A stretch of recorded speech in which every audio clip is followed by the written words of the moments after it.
This news program is proudly brought to you by Smart Start Breakfast Biscuits and Now Biscuits.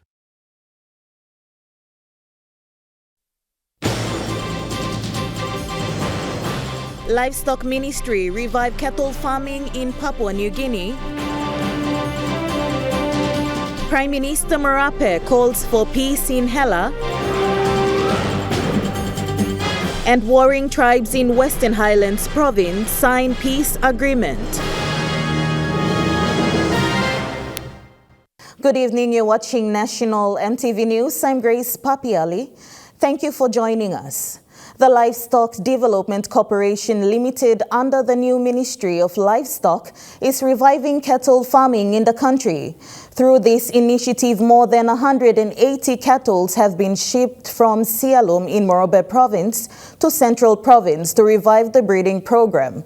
This is a result of a partnership agreement between the Department of Agriculture and Livestock and the Central Provincial Government. As seen here is the first shipment of cattle from Sialum district in the Morobe province to Kiapara village in Rigo district of Central Province. The Department of Agriculture and Livestock under the new Ministry of Livestock says for 2023 going forward, they will concentrate on the breeding program to revive cattle farming in the country. Deputy Secretary for the Department of Agriculture and Livestock, Francis Daing, said LDC has priority areas going forward in 2023, and one of them is to restock cattle ranches around the country. This is under the Medium-Term Development Plan 3, 2018 to 2022, to roll out the National Cattle Breeding Program. One is bringing the stock within the country to other parts of the country, to get the stocks developed, the breeding stocks. Currently, we don't have enough number to make money.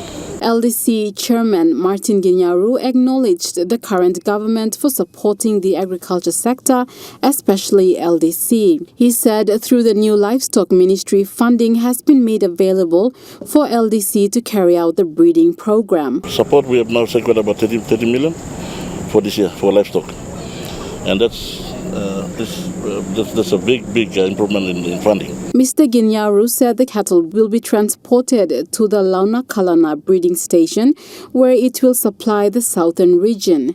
He said LDC is looking at restocking other ranches in other regions as well. This is important for the country. We are a meat-eating country. There's so much money being wasted on imports. Hopefully one day, in my time, maybe, we will be self-sufficient. We will meet our own demand for meat. This is the first batch to have arrived in Central Province, with the second batch expected soon. Cynthia Maku, National EMTV News. Prime Minister James Marape has arrived in Tari Town in the Hela Province for the Hela Repentance, Reconciliation and Forgiveness Day program. During the program, the Prime Minister will officially launch the joint partnership against lawlessness in the province. The theme of the program is Let Us Unite, Put God First, Respect Government Authorities, Say No to Violence, and Yes to Righteous Peace, Unity and Prosperity in 2023 and beyond. Two warring factions in a tribal fight in Mulbaya Lumusa electorate of Western Highlands Province have signed a peace agreement to stop fighting yesterday. The event was hosted at the Mac Royal Hotel in Mount Hagen. The Lewa Yame tribes and Waya tribe of Lumusa district had started fighting mid this year, causing a lot of destructions to both public and private properties and a number of deaths. The leaders of the warring groups signed the peace agreement before local MP Jacob Markey and his district administration team, Provincial Police Commander John Sagom and his team, including the media. Ward councillors representing the warring factions, Councillor Londe Umbu for Lewa Yame tribes and Councillor Kurat Pia for Waya tribes, shared same sentiments for peace and reconciliation.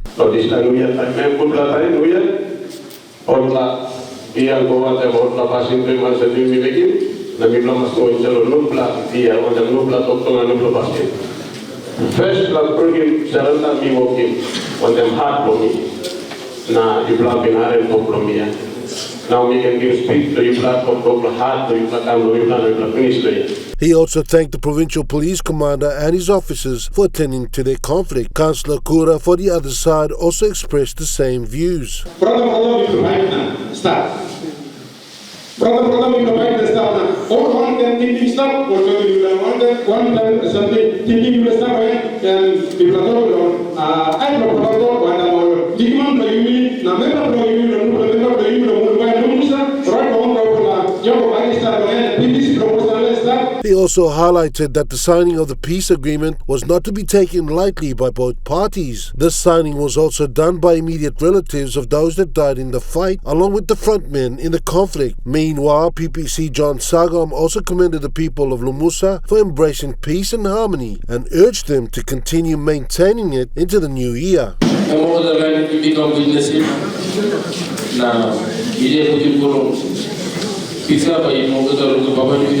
The PPC also warned that those who breach the agreement will be dealt with by the law. Rocky Iso, National EMTV News. The Eastern Highlands Province celebration has seen a report of one death that occurred yesterday morning. Police investigations are continuing to find out more details. Provincial Police Commander Superintendent Michael Welly has urged the people of Goroka to maintain peace and order within their communities and homes.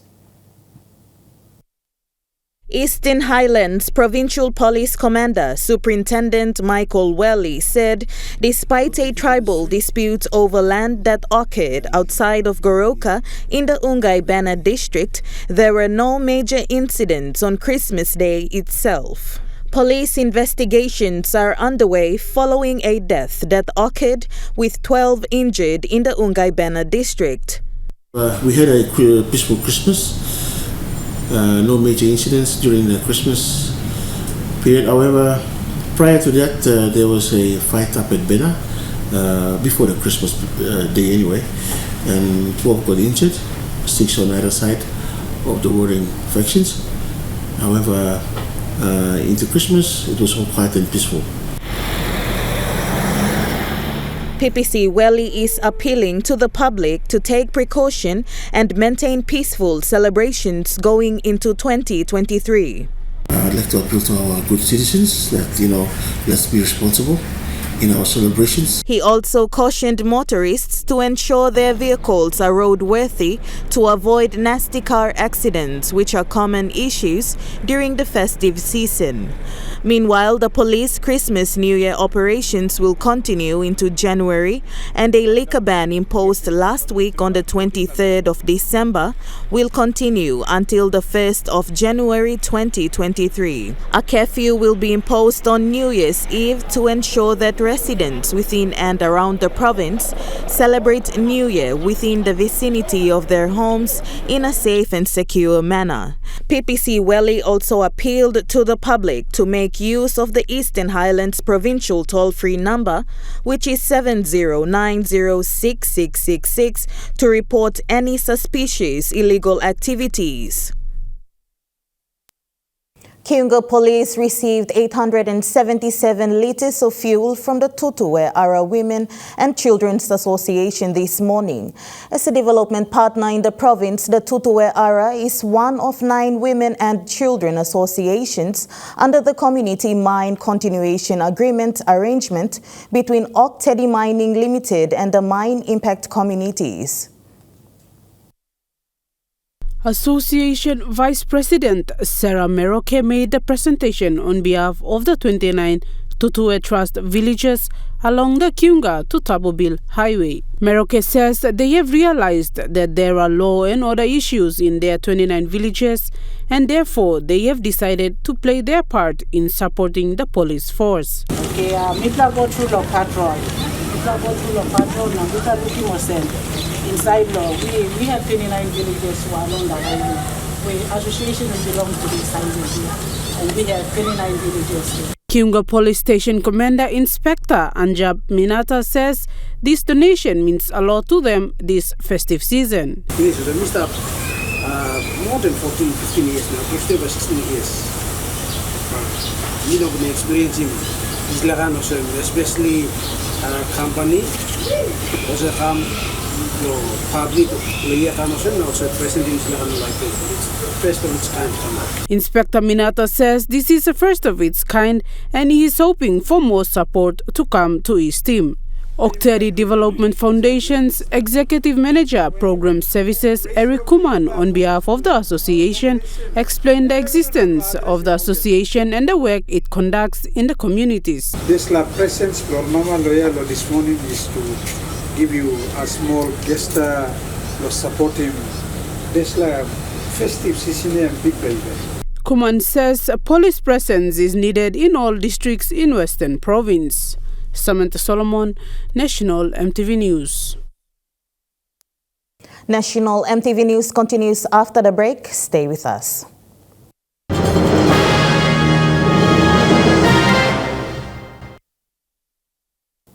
Welcome back to National EMTV News. The Kagwa-Erave district in the Southern Highlands province will see major road works of upgrading and sealing of the 15-kilometer Tulire to Yalu Road. This was made possible in a contract signing between the Kagwa-Erave District Development Authority and Chinese contractor Advanced Electric Apparatus and Construction Co. Limited at the Grand Papua Hotel last night in Port Moresby.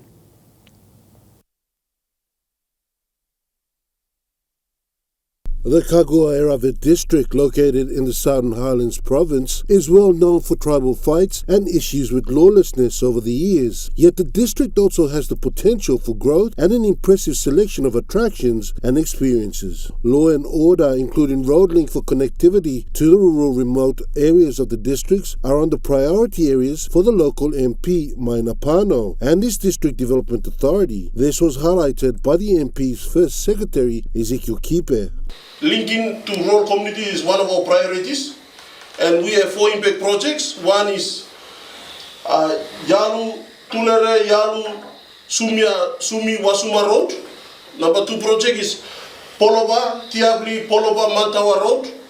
Number 3 project is Suku, Poroma, Imane Road.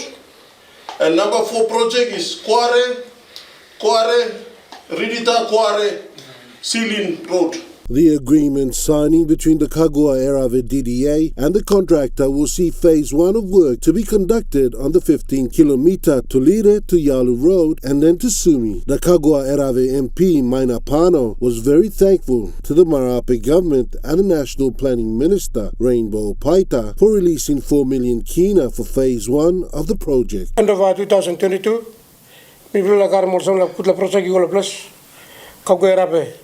We will get all important projects. Also, thank you na Marabe government. We thank you you support you. We thank you na National Planning Minister. Rainbow Paita. We thank you parim sla project kami mi blalo Kagwa-Erave. Also, we thank you na our ministers. Chinese contractor Advanced Electrical Apparatus and Construction Company Limited promised to deliver the project within the given time frame for completion. On behalf of our AEAC, we will transfer the job to your people on time and also transfer quality job to your people in future. Meanwhile, the Kagwa-Erave DDA has stated that they will support the police in the district with a fixed asset, which includes a vehicle. Rocky Iso, National EMTV News. A total of 20 students from the University of Papua New Guinea in Morobe Province, together with the UPNG Student Representative Council President Luther Kissing, are carrying out an awareness program in the province. The awareness drive is aimed at the youth groups, especially on the importance of education, health, and many other things that are happening in the country and around the world. They are planning to cover all the 10 districts of Morobe Province. They started today with Makam district and will continue on with other districts in the coming days. Student Representative Council President for the University of Papua New Guinea, Luther Kissing, highlighted the awareness program. Talk to the youth so that they can understand the importance of education and also understand the importance of what's coming to our country, because PNG is no longer a nation of its own. Papua New Guinea is them talk to the youth so that they can understand the importance of education and also understand the importance of what's coming to our country, because PNG is no longer a nation of its own. Papua New Guinea is now an integrated country. Our province, Morobe province, is also an integrated country. Development is coming. Also, the world is coming. So basically, Kissing says they will talk to the people on one of the goals and directive principles for the country, which is integral human development. The theme for the awareness is named as Kirapim Morobe. He also gave a rundown on what topic they will be covering to the youths in the province. 5 topics. Law. The topics will be 5 topics. Law. The topics will be covered is under law, government, economy of the country, also agriculture, SME, and some other health. The awareness program is an initiative by the governor for Morobe, Lutawenge. Samantha Solomon, National EMTV News. Trukai Industries has donated 13 tons of rice this festive season through its annual Christmas donation drive to hospitals, precincts, and charity organizations. Through its corporate social responsibility program, the company has been able to assist and support these institutions by collaboratively working with NGOs like Save the Children, the PNG Cancer Relief Society, and the Salvation Army, and with influential industry bodies like the Young Port Moresby Chamber of Commerce and Industry. Trukai Industries has done it again this festive season with more assistance to various organizations. Under its flagship, this annual donation drive was to support the less fortunate during this festive season. The company donated a total of 2.5 tons of rice to Port Moresby General Hospital, Engau Memorial Hospital, Mount Hagen General Hospital, Goroka Base Hospital, and Nonga Base Hospital. Acting CEO for the Mount Hagen General Hospital, Janet Yamu, when receiving their donation, expressed gratitude for the 50 bags of Trukai rice. She said they are happy to receive the donation again this year, and the rice will be stored away to feed the inpatients during the coming weeks. Trukai Industries also donated 100 kilograms of rice each to correctional institutions, namely Bomana, Buimo, Baisu, Bihute, Boram, Vanimo CS, Kerevat, Giligili, Biru, Burawagi, Biate, Buebi, and Laki Amata. A total of 1.2 tons of rice was donated to the precincts, which was served as contributions towards their Christmas Day gathering. Other rice donations were made to corporate organizations for their Christmas drive to feed the less fortunate, while others were made to communities impacted by natural disasters and charity organizations who receive monthly donations from Trukai Industries.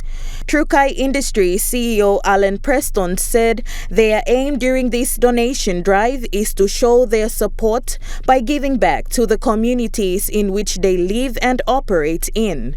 He added that by working closely with NGOs and other corporate organizations, Trukai Industries help these groups progress the good work that they are doing in their respective communities and at the same time expand their reach to the disadvantaged communities.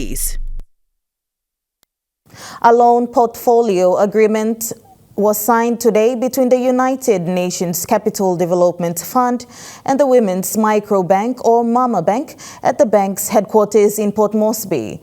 The bank's Chief Executive Officer, Mr. Gunanidi Das, welcomed the agreement and highlighted that this will strengthen ties between both parties and boost economic activities for women in 4 markets under the Market Economic Recovery and Inclusion, or MERI project.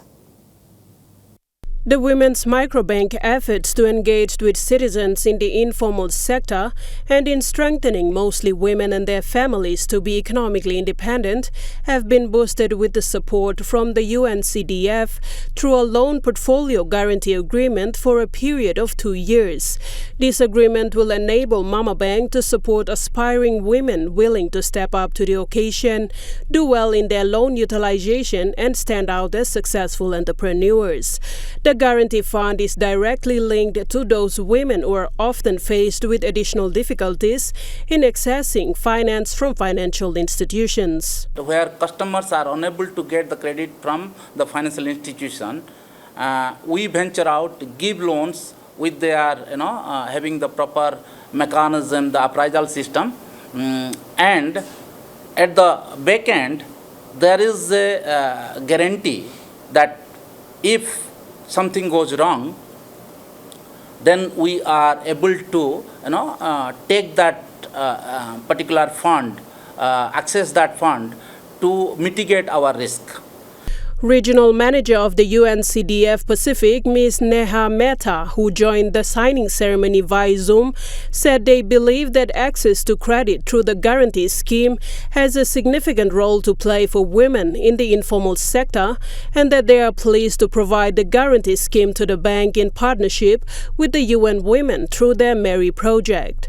Chairman of the bank expressed gratitude for the support towards women across PNG. Privilege and honor to have development partners participating with us, and we would like to wish prosperous New Year to our customers. CEO of Women's Microbank, Mr. Dash, highlighted that this will add a lot of value to the lending activities of the bank, and reaching out to all the eligible customers will be higher than before. That's where we believe that end of the day, the winner is the customer, winner is the women of PNG. That's where we are coming in. And once again, I want to really thank from my bottom of heart to all the UNCDF staff here in PNG, the regional office and the head office. This initiative is described to be a first of its kind for all parties involved. Mama Bank operates in 9 provinces in 18 locations. Thus, this project is set to extend the facility within all operational locations across the country. Sharon Engnui, National EMTV News.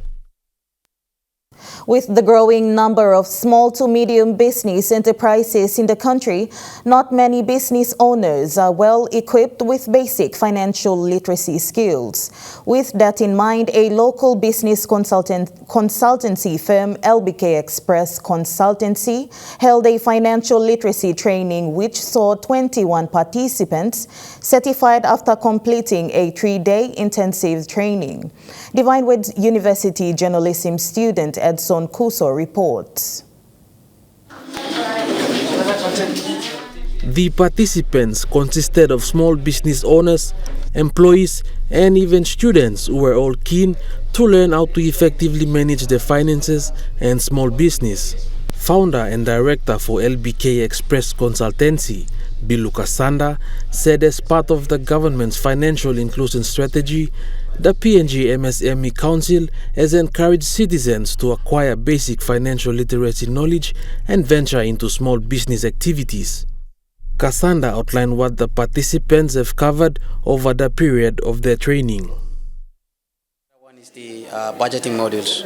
So these 2 sessions is around 10 sessions in there, and it's intensive discussions that we discuss for the mode of delivery. So participants as well been given the training materials. They have been given the opportunity to discuss on financial behavior on how they spend, and at the same time how they can make budget for their own family, for their future expenses, and at the same time for their future prospects of business investments and expansions. Small business owner Niawali Wariambu, who took part in the training, said as a business owner, it is always a challenge when it comes to sorting out their finances, especially those coming from a non-accounting background. Now with the skills acquired, she is confident that she can properly manage her finances. And so after the 3 days we've been certified, and now I can say personally that I am confident I'll be able to take this message back home and run my business, because I'm now equipped with the knowledge I need to run my business, financials especially. The number of SMEs are growing, and we need such financial knowledge to be able to run our businesses and see growth in our businesses. So yes, I would like to encourage that these programs be made readily available for us, so that more Papua New Guineans can come on board and be educated in this. Edson Kuso, National EMTV News. And now looking at the Nest Fund market report, the kina closed unchanged at $0.2840 in the interbank market. At Bank South Pacific, your kina was buying $0.2765 $0.4077 Australian dollars, $0.2523 euro, and 36.45 Japanese yen. Looking at commodity prices at New York close, gold is trading lower, coffee closed lower, cocoa closed higher, copra closed lower, palm oil closed lower, crude oil is trading lower, and copper closed higher. On the stock market, the Dow Jones closed higher, the ASX 200 is trading lower, the All Ordinaries is trading lower. National EMTV News continues after the break. Stay with us.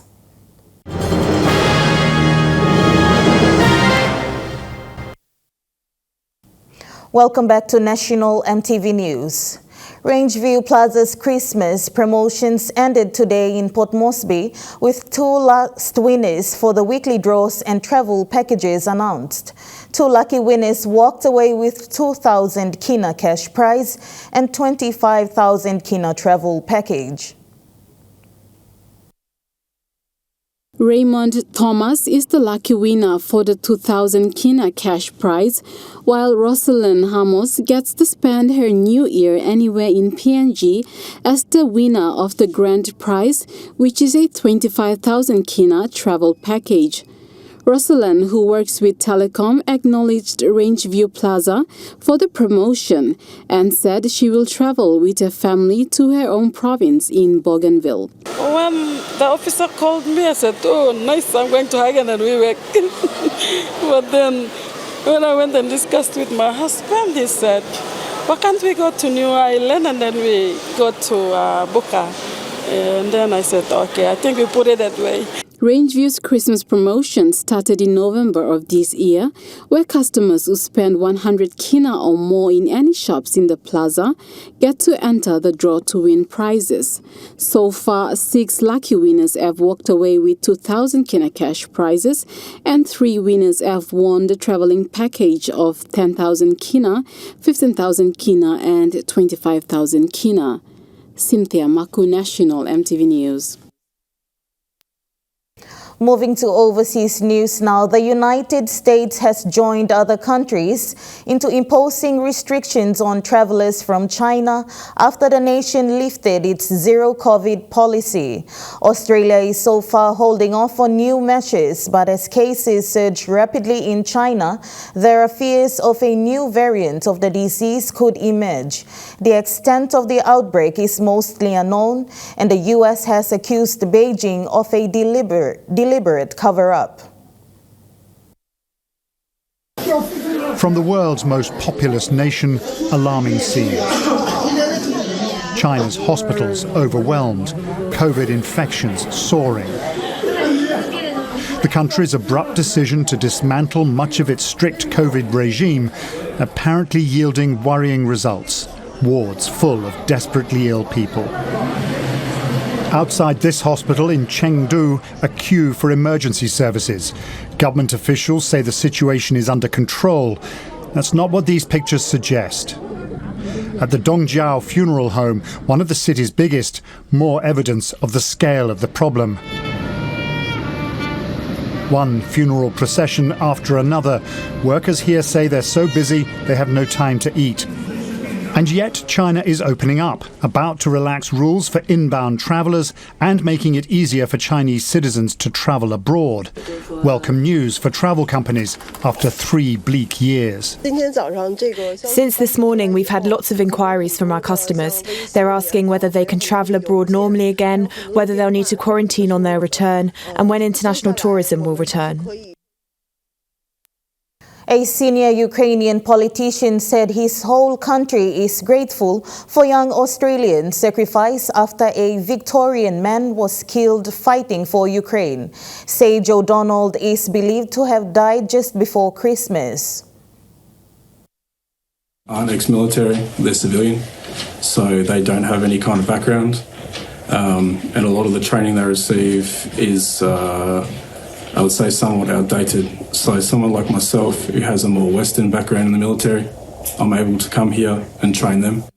And as you said, tributes are being paid for Mr. O'Donnell. There's an online Facebook page known as the Memorial for International Legion of Defence of Ukraine, and they've offered their gratitude to their brother, and as well as the Australian Federation of Ukrainian Organisations, who have offered their condolences to the family. And they say that many Australians still remain in Ukraine and are still fighting even as we speak.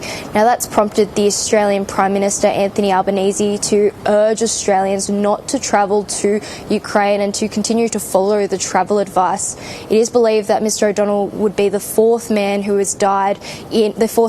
man who has died in Ukraine since the beginning of the Russian invasion in February. And the Department of Foreign Affairs has also issued a statement saying that they are offering consular assistance to the family as they grieve during this time. Banks in Lebanon are refusing to give people their own money as the country's financial crisis continues to worsen. Some Lebanese are turning to extreme measures to get their money back. Elise Hajar is being kept alive by a cocktail of drugs. She has ovarian cancer and her treatment is expensive and not available in her home country. The first one costs, if you want to buy it from outside Lebanon, $1,800 per 3 weeks. And the second that I have to take for life costs $7,500 per month. The mother of two has tried to withdraw her life savings from her bank to fund the treatment, but the bank has refused to release the cash. Come on, it's my money, and it's not to buy a car or to get it's my money.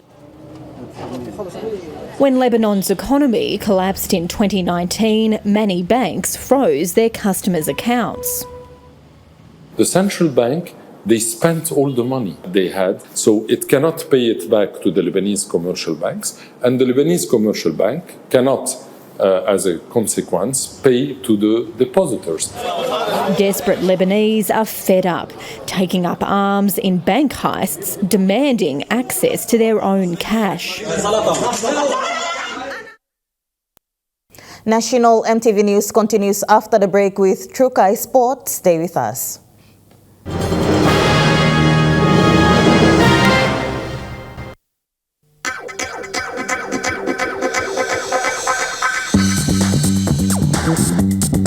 Trukai Sports.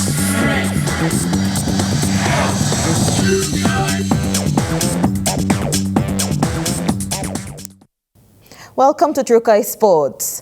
Under the watchful eyes of Gerehu Rugby League President Frank Kurum, the NCD Governors Cup Group D competition has flowed smoothly and there have not been any reports of hiccups as of yesterday afternoon. The Gerehu Rugby League has staged 6 games yesterday and 6 games today. Throughout these 2 days, Gerehu Rugby League President Frank Kurum, who is currently overseeing the NCD Cup Group D, shared that there has not been any form of unsportsmanship. Mibla finish low, I know no garan la problem or heavy. Come up and mibla finish mo game good aste. Okay, I'm round 1 aste all playing and now I'm round 2. Round 2 second game all play stop. So aste ogara points everything mibla give finish points let Abdul come outside money no kiss him and I'll continue on them now round 2. Aste round 1 ogara game finish off alright. No rambla problem, no rambla issue come up and we finishing game good. Kurum further added that with the NCD Cup Group D currently staged at his field, these will not affect his off-season competition and their matches should resume this weekend. Pool D game share mibla rausimol winner tasol na game go na one up. Governors Cup committee all make him give him one central location loger all pool share ba kam go na play lolet go kam all game location time all bagola. But at the moment mibla try to finish him one pool all game kam lo. Mibla lia lo gero. So Thursday game ba finish. Gero league normal lo mibla Friday Saturday Sunday ba mibla proceed.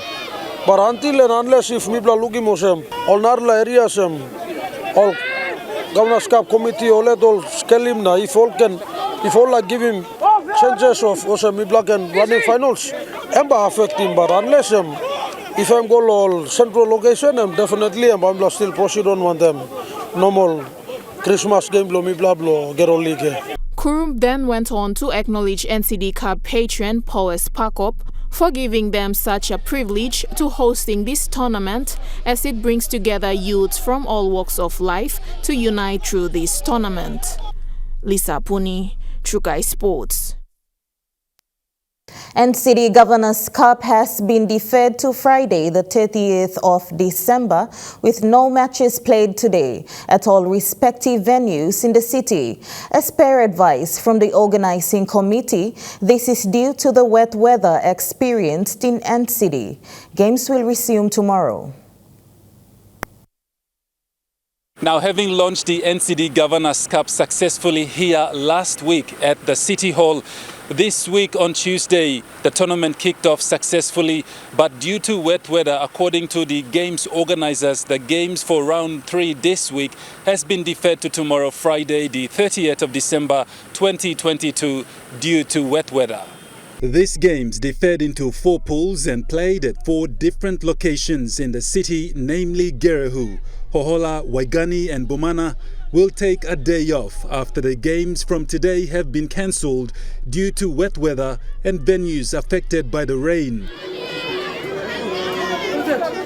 With rounds 1 and 2 successfully completed as of yesterday, round 3 matches that were supposed to be played today will be played tomorrow.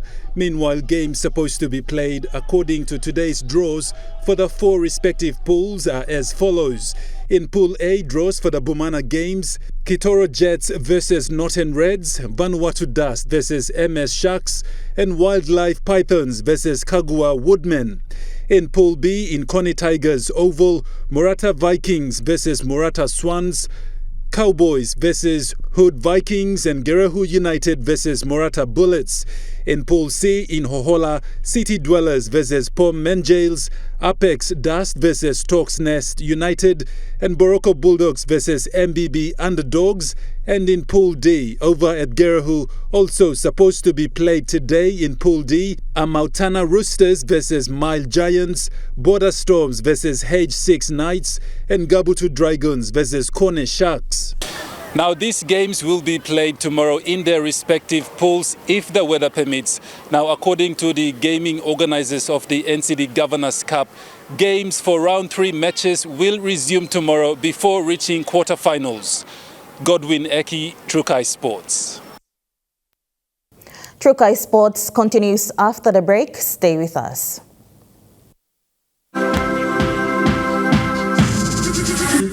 Trukai Sports. Welcome back to Trukai Sports. Moving to overseas sports now, rain has brought an early end to yesterday's game at the MCG, with Australia heading into the 4th day of the test in a commanding position against South Africa. His maiden Test century, helping Australia to a monster lead of 386 runs before declaring.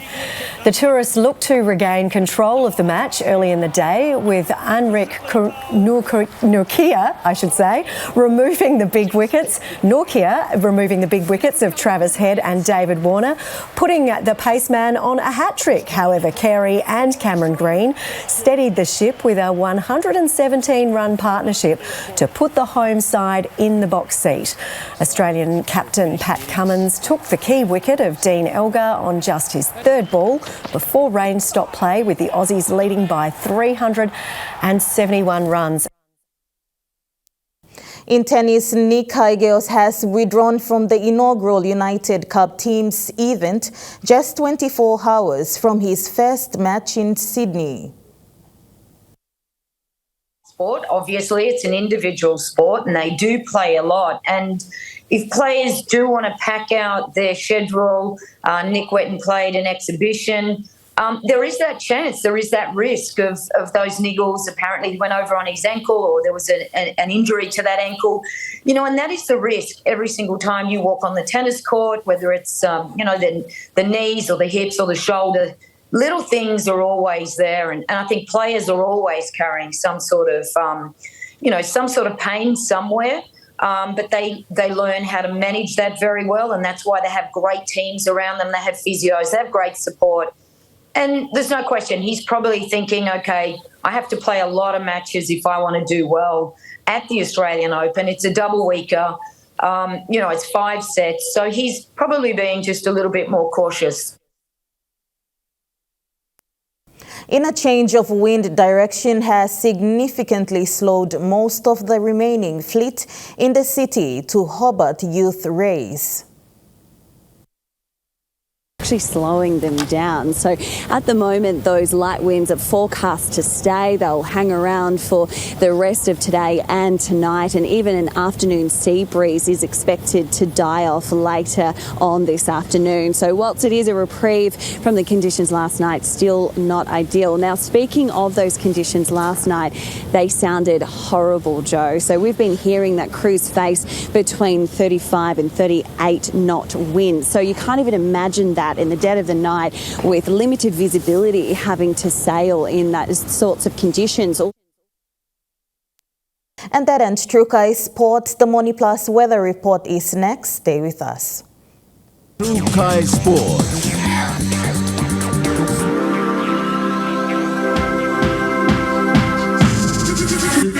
True Kai Sports.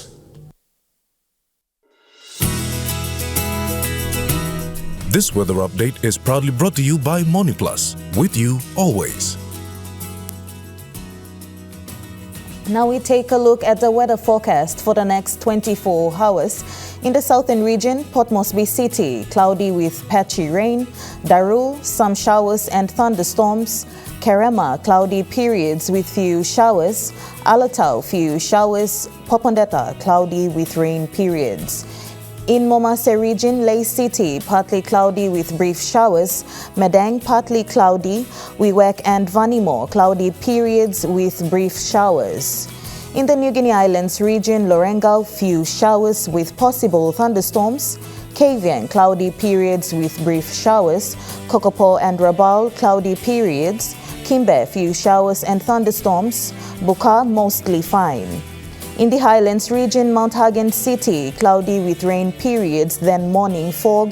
Goroka and Kundiawa, cloudy with rain periods, then morning fog. Mendi and Wabeg, cloudy with few showers and possible thunderstorms, then morning fog.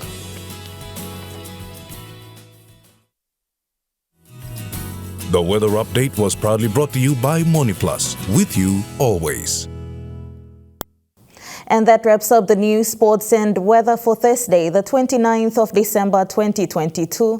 From the entire news team, we wish you a very Merry Christmas and a Happy New Year. Bye for now.